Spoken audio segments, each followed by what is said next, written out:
Assalamualaikum warahmatullahi wabarakatuh. Yang saya hormati Ibu Haslinda Yasti Agustin, SSI MPD selaku dosen pengampu mata kuliah perkembangan hewan dan teman-teman yang saya cintai. Topik yang akan dibahas pada pertemuan kali ini adalah faktor genetik, kromosomal, dan lingkungan yang mempengaruhi perkembangan prenatal hewan yang akan dibawakan oleh kelompok 9. Anggota kelompok 9 yang terdiri dari Nafidatun Niswah, yang kedua Lisa Nur Adasari, dan saya sendiri Vinky Heriana. Baik, untuk materi pertama, pada dasarnya faktor internal yang mempengaruhi perkembangan hewan itu berawal dari awal perkembangan hewan itu sendiri yang mengalami cacat bawaan. Nah, cacat perkembangan ini dapat disebabkan oleh faktor tertentu, yang mana yang menjadi faktor adalah faktor genetik, kromosom, dan lingkungan sekitar. Faktor internal yang mempengaruhi perkembangan bawaan adalah mutasi dan abnormalitas kromosom. Kelainan kromosom ini dibedakan menjadi dua jenis. Yang pertama adalah berdasarkan jenis kelamin, dan yang kedua berdasarkan jenis kromosom. Berdasarkan jenis kelamin ini dibedakan menjadi dua, yaitu numerik dan struktural. Numerik ini adalah perubahan jumlah kromosom seperti poliploidi dan aneuploidi. Dan struktural adalah perubahan struktur kromosom seperti penghapusan dan translokasi. Selanjutnya yang berdasarkan jenis kromosom tadi, yang pertama itu melibatkan autosom seperti adanya Down syndrome. Dan yang kedua ini melibatkan kromosom seks seperti sindrom Turner dan sindrom Klinefelter. Kelainan numerik kromosom ini dikarenakan kegagalan pada saat pembelahan meiosis saat pembentukan gamet. Nah, pembelahan meiosis normal, pembelahan gametosis baik spermatosit dan oosit menghasilkan 4 sel anak yang masing-masing dengan jumlah 23 kromosom. Dan ketika sperma haploid membuat sel telur haploid, zigot diploid menjadi jumlah adalah 46 kromosom.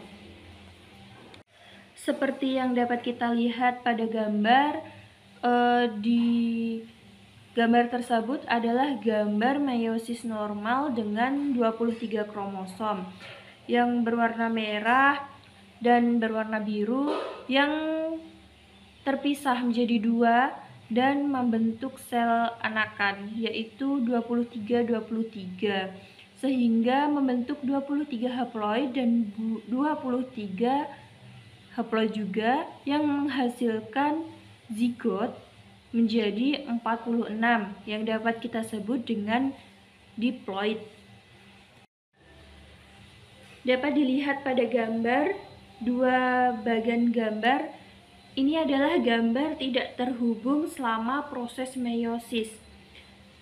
Ini tidak terhubung pada meiosis 1 ketika memproduksi gamet dengan 24 dan 22 kromosom, dan tidak terhubungnya pada meiosis kedua yang memproduksi gamet dengan 24 dan 22 kromosom pula. Dapat dilihat pada gambar adalah gambar sperma dan sel telur. Gambar ini tidak terhubung selama proses oogenesis. Jika oosit abnormal dengan 24 kromosom dapat kita lihat dapat dibuahi oleh sperma normal dengan 23 kromosom dan kemudian menghasilkan zigot dengan 47 kromosom atau yang disebut dengan trisomi. Dapat dilihat pada gambar, jika oosit abnormal dengan 22 kromosom dibuahi oleh sperma normal dengan 23 kromosom dan kemudian menghasilkan zigot dengan 45 kromosom atau yang dikenal dengan istilah monosomi.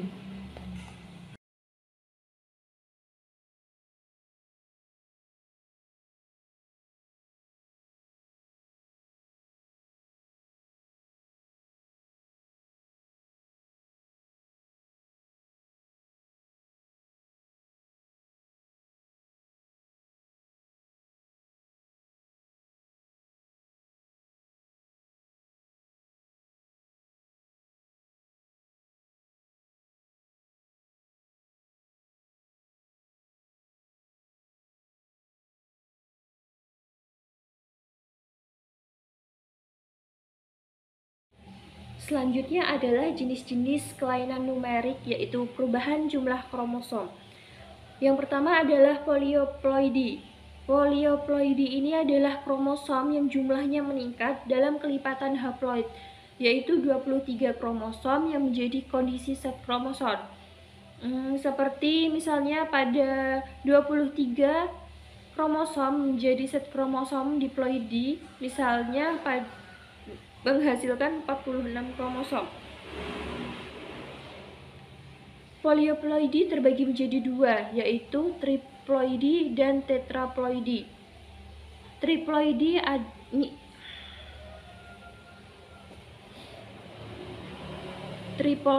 adalah sel yang mengandung 69 kromosom atau 23 kali 3 yang terjadi karena kegagalan meiosis dalam sel germinal. Misalnya, pembuahan ovum diploid oleh sperma haploid atau pembuahan sel telur haploid oleh dua sperma haploid dispermi. Triploidi ini menghasilkan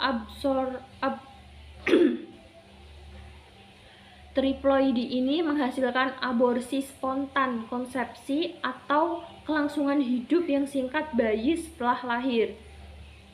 Dan yang kedua, tetraploidi. Ini adalah sel yang mengandung 92 kromosom yang terjadi karena kegagalan saat pembelahan pertama yang menghasilkan aborsi spontan konsepsi. Selanjutnya adalah aneuploidi. Aneuploidi ini adalah kromosom nomor yang diubah satu kromosom. Dalam tambahan satu kromosom trisomi atau kehilangan satu kromosom monosomi. Ini terjadi karena tidak terhubung selama meiosis.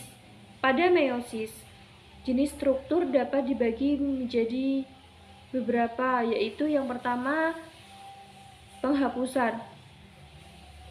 Penghapusan disebabkan oleh penghapusan sindrom seperti Wolff-Hirschhorn karena penghapusan di lengan pendek kromosom 4 dan sindrom tangis kucing karena penghapusan di lengan pendek kromosom 5. Terkadang kromosom ini dihapus di kedua ujungnya dan kemudian kedua ujung yang patah dilakukan dalam bentuk cincin yang disebut cincin kromosom. Dapat dilihat pada gambar. Di sini terdapat kelainan pada salah satu kromosom yang menyebabkan kelainan fisik pada seseorang.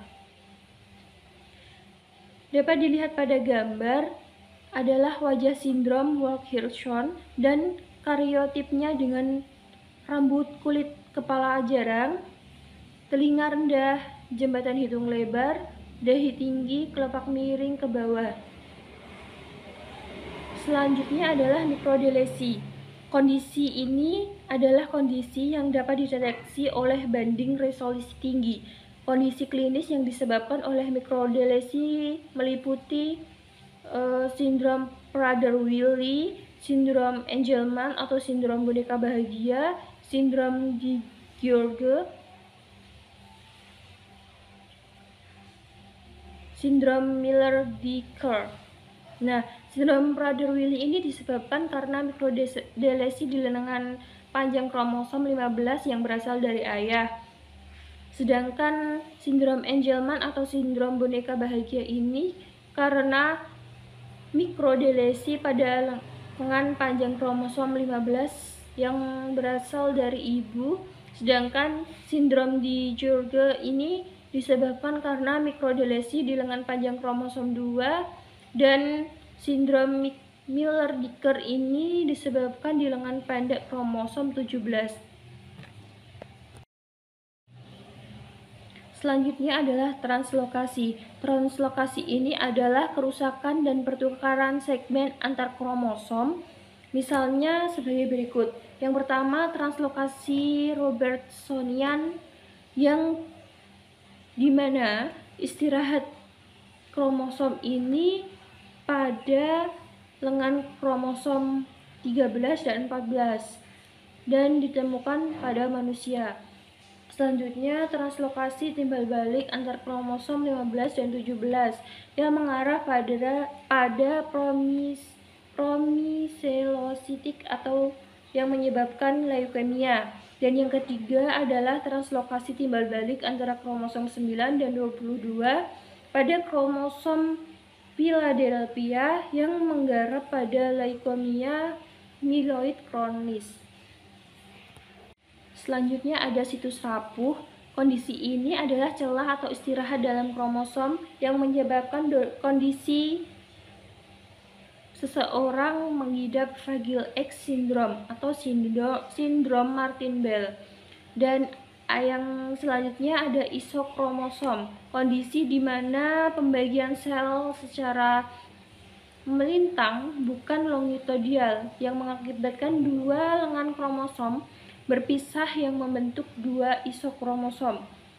Dan ada inversi. Kondisi ini di bagian kromosom dapat dilepaskan dan kemudian disatukan dengan kromosom yang sama dalam posisi terbalik yang mengakibatkan adanya pembalikan urutan DNA antara dua jeda di kromosom. Dan yang terakhir ada kerusakan.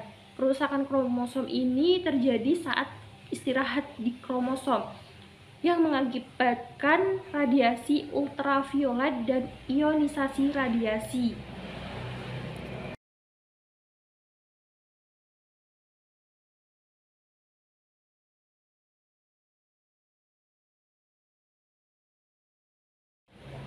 Selanjutnya memasuki kelainan kromosom berdasarkan jenis gangguan kromosom. Yang pertama ada kelainan kromosom numerik yang mempengaruhi autosom. Ada Down syndrome, mogolisme dengan trisomi 21.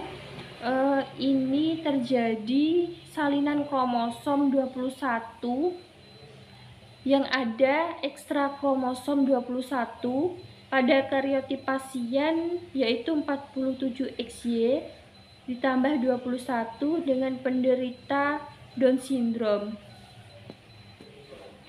Ciri-ciri Down syndrome ini dapat berupa memiliki wajah bulat dengan postur palp. Ciri-ciri penderita Down syndrome yaitu memiliki wajah bulat dengan postur palpebral miring dan epikantik bagian dalam lipatan, hidung kecil dan telinga yang pendek, tangan pendek dan lebar dengan panjang lipatan melintang tunggal di telapak tangan, dan memiliki kerutan simian. Dapat dilihat pada gambar. Mulutnya terbuka dengan lidah panjang dan menonjol, dan keterbelakangan mental biasanya dengan IQ 25-50 dan dengan ciri perawakan pendek dengan sendi, hiperfleksibilitas atau hipotonia. Dapat dilihat pada gambar wajah. Ciri-ciri wajah Down syndrome 47XY ditambah 21. Yang pertama, yang A ini bentuk wajah, yang kedua ini lipatan simian pada telapak tangan.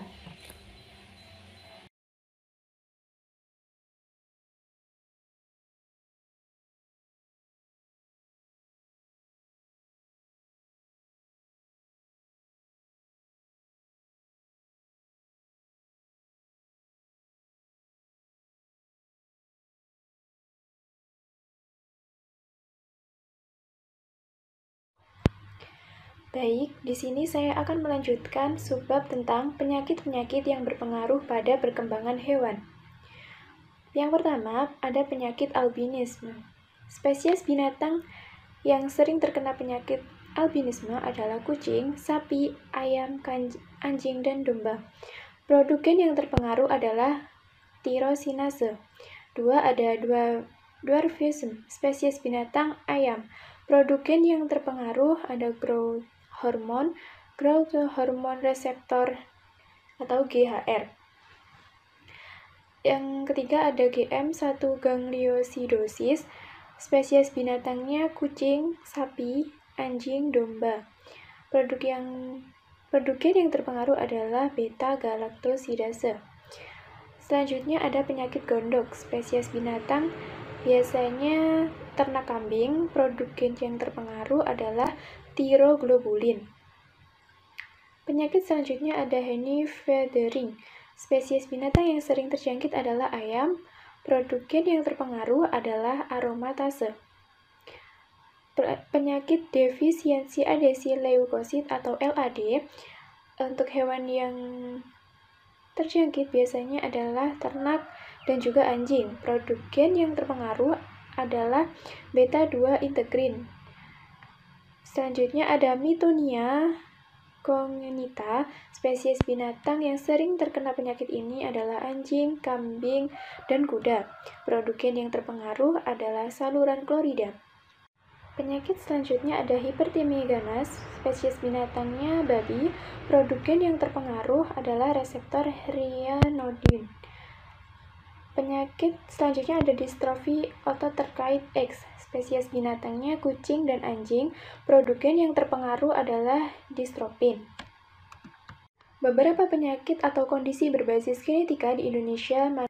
Sebab selanjutnya adalah maternal disease yang berpengaruh pada hewan. Yang pertama ada gangguan metabolisme, yang terdiri dari yang pertama bahan kimia atau obat yang mempengaruhi fungsi tiroid atau pengembangan. Defisiensi dari iodium itu dapat menyebabkan kretinisme kongenital, ditandai dengan gangguan fisik dan perkembangan mental dan distrofi tulang. Pemberian obat anti-tiroid seperti propiltiuracil untuk wanita hamil dapat mengganggu sintesis janin tiroksin dan dapat menyebabkan gondok kongenital. Yang B ada defisiensi iodine. Peningkatan kematian neonatus dan gondok adalah ciri-ciri defisiensi yodium di dalam hewan. Kekurangan yodium mungkin karena kekurangan asupan elemen ini. Hal ini juga bisa terjadi sebagai akibat dari asupan kalsium yang tinggi dan diet dengan kandungan tinggi spesies Brassica. C. Defisiensi tembaga. Defisiensi tembaga mungkin primer ketika suplai makanan tidak memadai atau sekunder ketika asupan makanan cukup tetapi penyerapan tembaga terhambat oleh asupan makanan yang tinggi sulfat anorganik dalam kombinasi dengan molybdenum. Kekurangan tembaga dapat mengganggu dengan pembentukan mielin pada embrio yang sedang berkembang. D. Ada diabetes.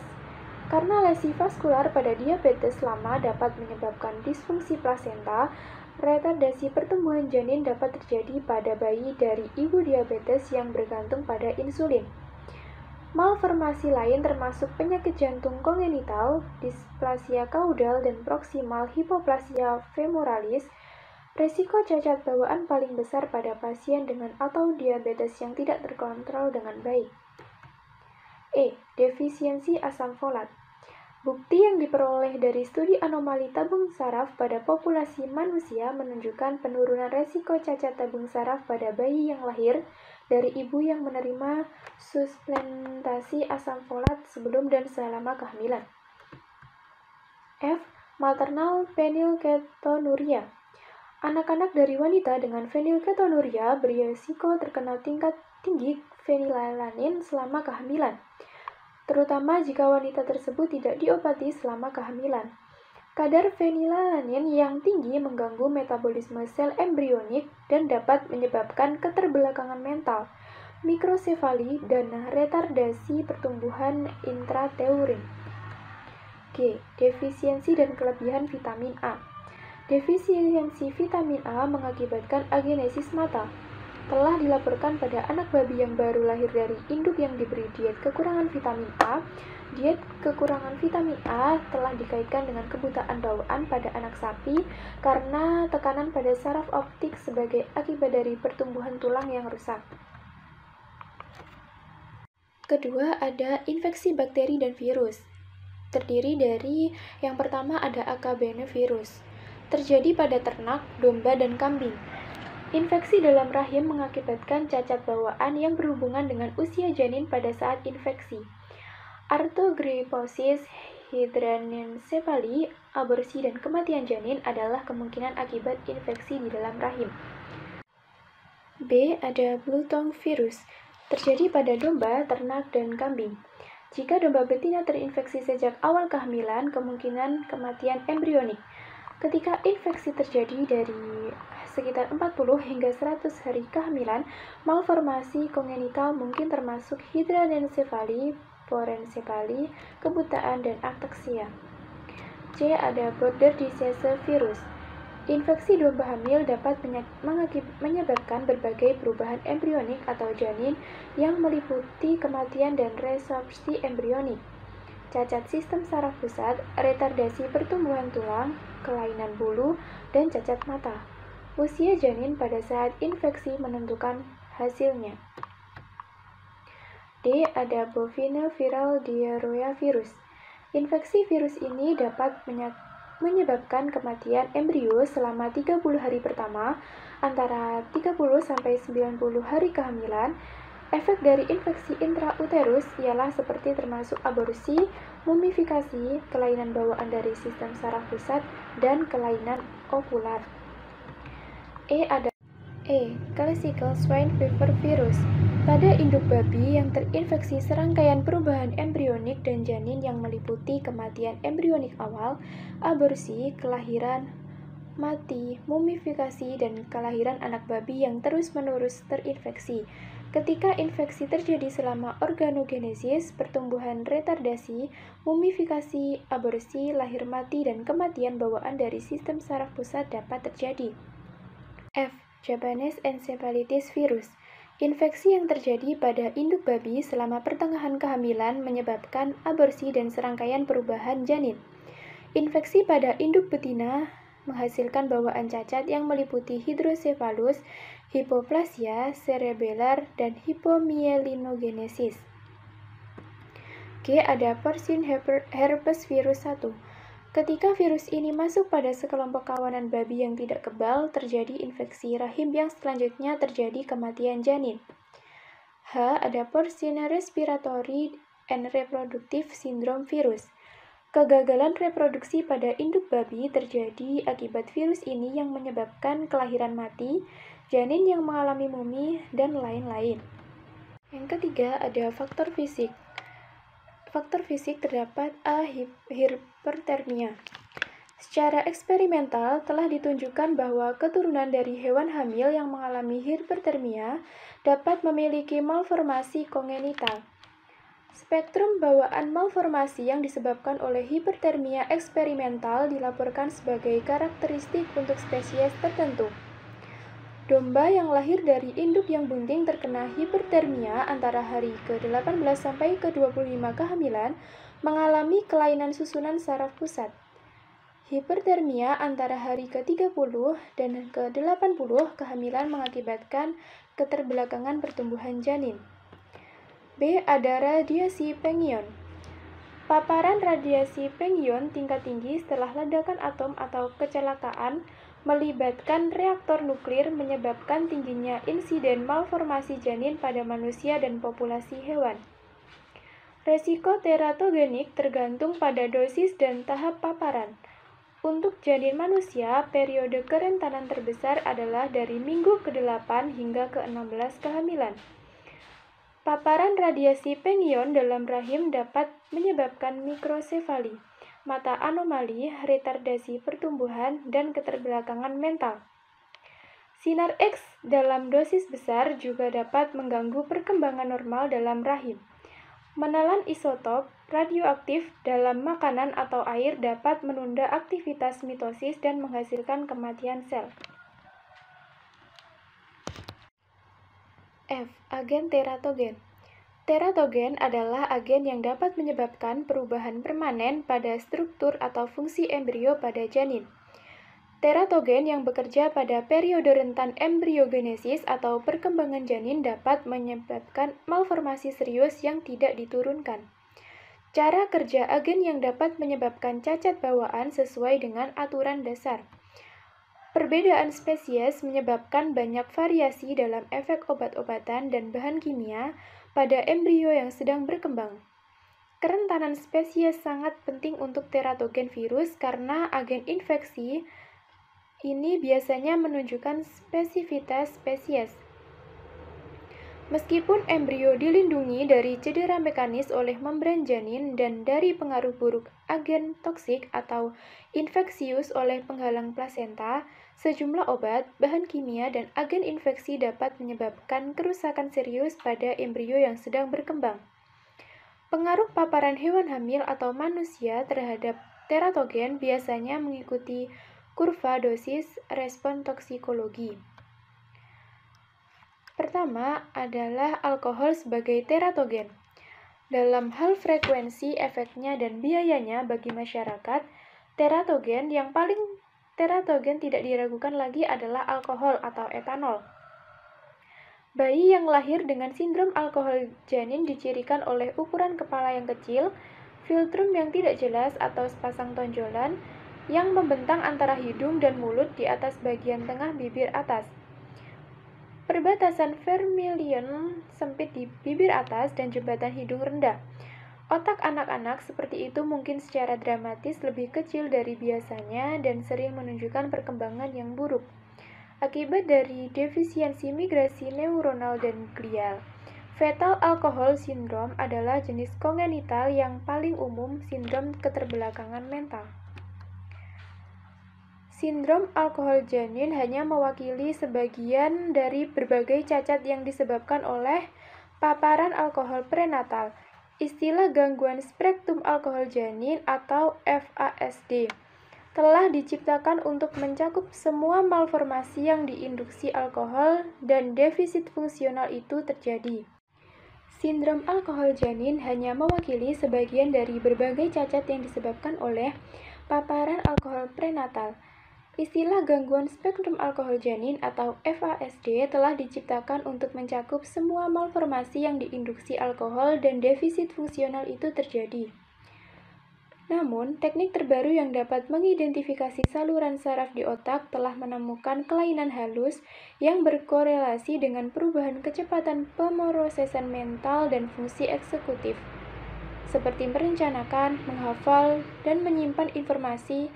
Seperti teratogen lainnya, jumlah dan waktu paparan janin terhadap alkohol juga sebagai latar belakang genetik janin berkontribusi pada hasil perkembangan. Berikut ini terdapat dua gambar. Untuk gambar A adalah perbandingan otak dari bayi dengan sindrom alkohol janin dan B adalah perbandingan otak dari bayi dengan sindrom dari bayi normal seumuran. Yang kedua adalah bagaimana alkohol mempengaruhi perkembangan. Ketika tikus terkena alkohol pada saat gastrulasi, etanol menginduksi cacat pada wajah dan otak yang sebanding dengan FAS pada manusia.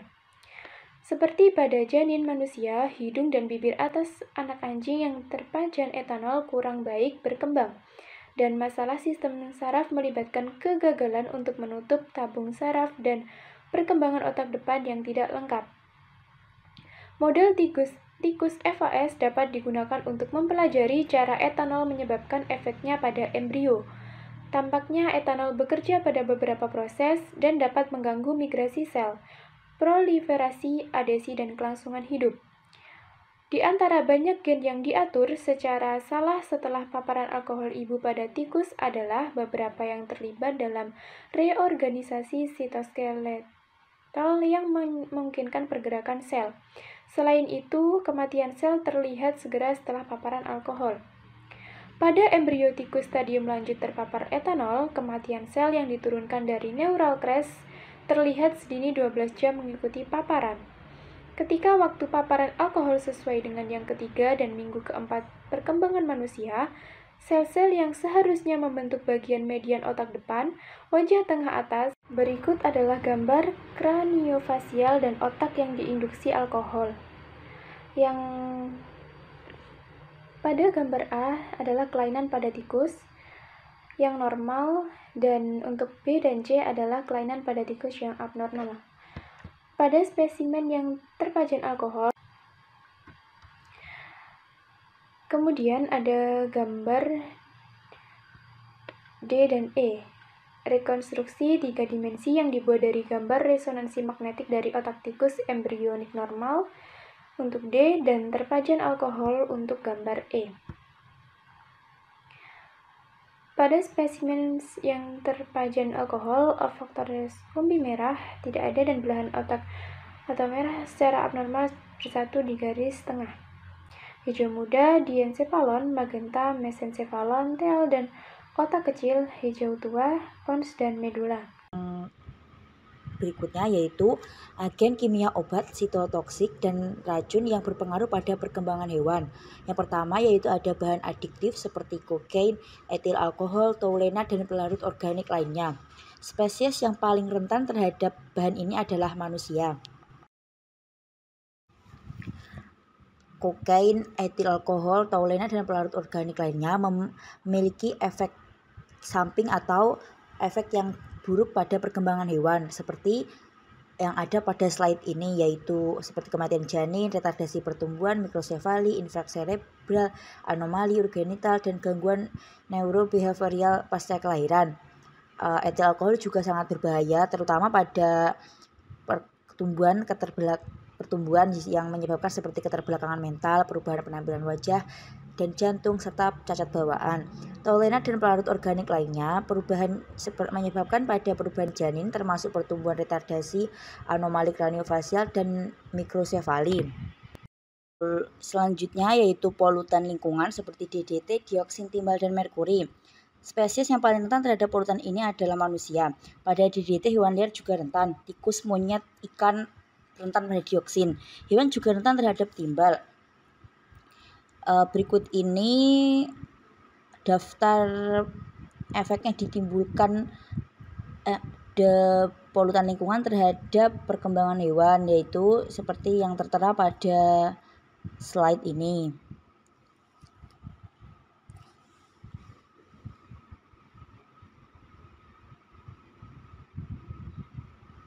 Tiga, ada tumbuhan beracun seperti spesies Astragalus, Conium maculatum, Nicotiana tabacum, dan spesies Lupinus. Spesies ini, beberapa tumbuhan beracun ini menyebabkan seperti anomali kongenital, kematian janin, kelainan bentuk saat lahir. Conium maculatum menyebabkan malformasi kerangka kongenital, kelumpuhan ujung saraf motorik, cacat anggota badan seperti bibir sumbing. Nicotiana tabacum menyebabkan atrogiposis dan kadang-kadang brachygnathia dan kyphosis serta bibir sumbing. Spesies Lupinus menyebabkan abnormalitas anggota gerak, kelainan tulang, serta langit mulut yang sumbing. Yang selanjutnya ada mikotoksin seperti aflatoksin, patulin, zearalenone. Hewan spesies yang rentan dengan mikotoksin ini. Pada aflatoksin, manusia juga rentan terhadapnya. Aflatoksin diproduksi oleh Aspergillus flavus dan beberapa spesies Aspergillus lainnya, dapat mengakibatkan imunosupresi, neoplasia, mutagenesis, dan teratogenesis. Patulin diproduksi oleh Penicillium expansum, dilaporkan bersifat mutagenik, karsinogenik, dan teratogenik. Zearalenone dihasilkan oleh Fusarium graminearum dan spesies Fusarium lainnya dapat menyebabkan berkurangnya ukuran serasa, lahir mati, malformasi janin, mumifikasi, kematian neonatal, dan spaylack pada anak babi. Selanjutnya ada obat terapeutik seperti senyawa benzimidazole yang rentan pada hewan, glyceofulvin rentan pada anjing, kucing, dan manusia, thalidomide rentan pada manusia, primata, dan kelinci, asam valproat rentan pada manusia, primata, hewan, dan pengerat, angiotensin rentan pada manusia, diethylstilbestrol rentan pada tikus dan manusia. Dapat dibaca pada slide ini ya, beberapa efek yang dihasilkan oleh obat terapeutik yang telah saya sebutkan di atas tadi. Obat kanker yang digunakan untuk kemoterapi seperti busulfan siklofosfamid, methotrexate, mercaptopurin, dan mitomycin. Manusia menjadi spesies yang rentan dengan obat ini. Pada mitomycin, tikus juga rentan. Pada slide ini menyebutkan beberapa efek yang ditimbulkan dari obat kanker ini, obat kemoterapi ini pada perkembangan hewan. Dapat dibaca lengkapnya pada slide.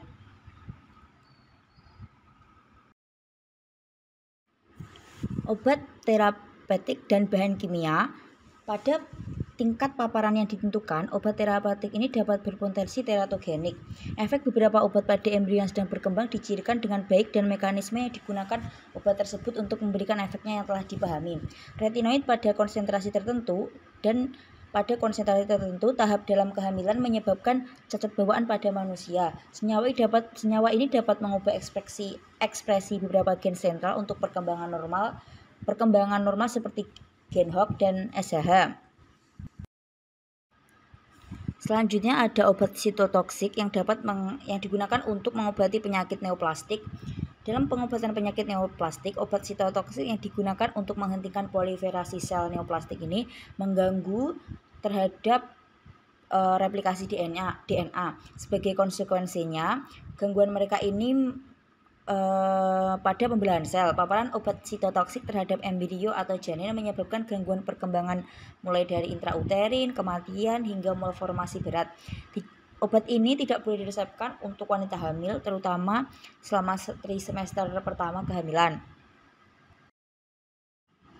Tanaman beracun. Banyak tanaman beracun telah terlibat dalam cacat bawaan pada hewan dan sejumlah faktor yang bertanggung jawab untuk teratogenesis telah diidentifikasi. Variasi spesies yang cukup besar untuk tanaman teratogen diakui. Pada waktu yang tepat selama kehamilan, embrio atau janin sangat rentan terhadap teratogen tanaman. Yang materi selanjutnya yaitu agen infeksius. Sejumlah agen infeksi yang dapat merusak plasenta atau melewati sawar plasenta dapat menginfeksi perkembangan embrio atau janin, merupakan penyebab penting dari cacat bawaan pada manusia dan hewan peliharaan. Agen infeksius ini termasuk bakteri, patogen, jamur, protozoa, dan virus. Beberapa di antaranya juga menyebabkan kematian janin dan aborsi.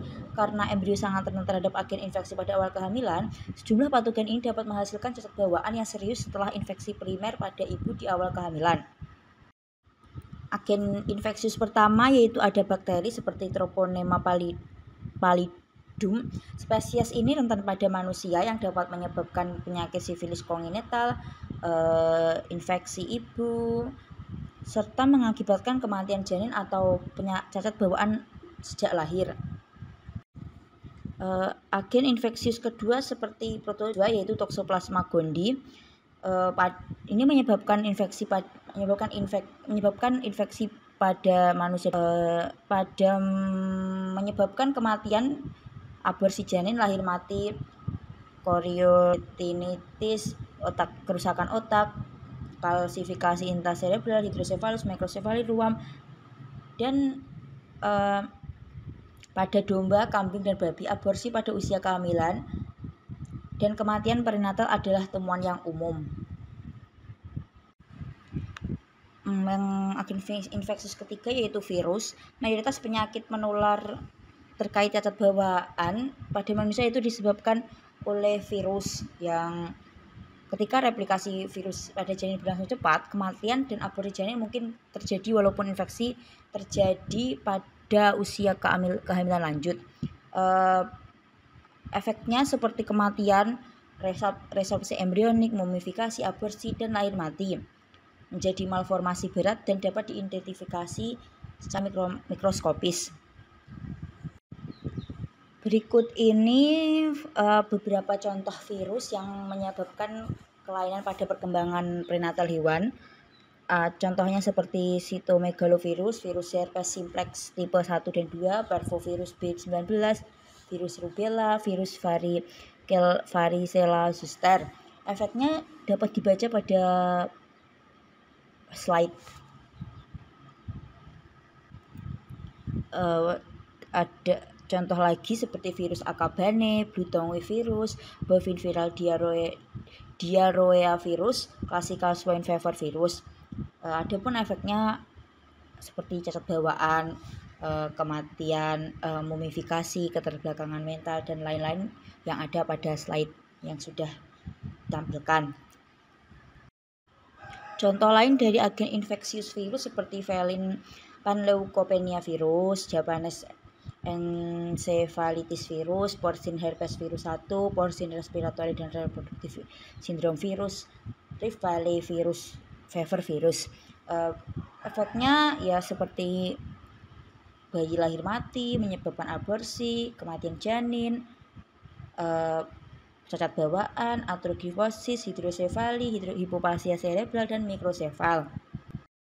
Tabel berikut ini merupakan ciri penyakit bawaan pada hewan yang dapat digunakan untuk menentukan apakah penyakit tersebut disebabkan oleh genetik atau faktor kromosom atau disebabkan oleh agen teratogen, yaitu seperti ciri kondisinya seperti sifat cacat, pola distribusi cacat pada hewan, jumlah binatang terpengaruh, geografi distribusi, mekanisme dari produksi penyakit, peran dari faktor lingkungan dalam produksi penyakit, yaitu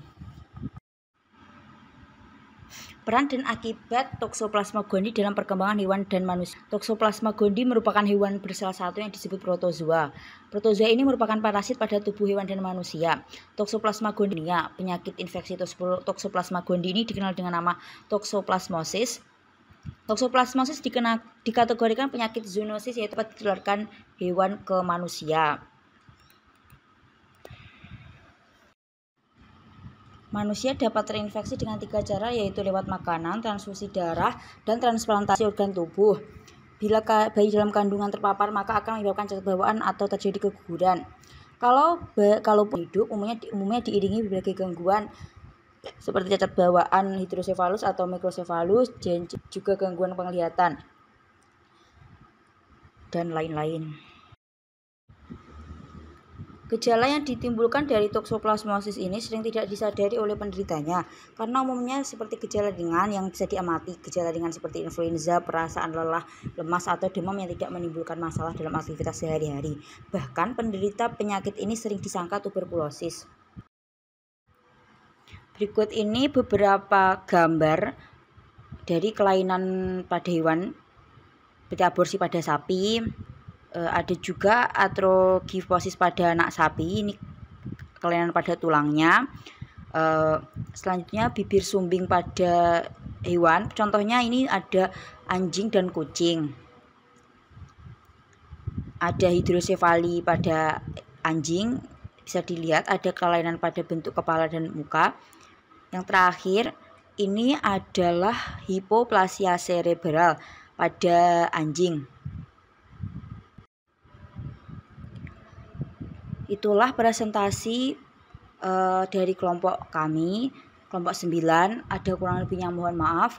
Wassalamualaikum warahmatullahi wabarakatuh.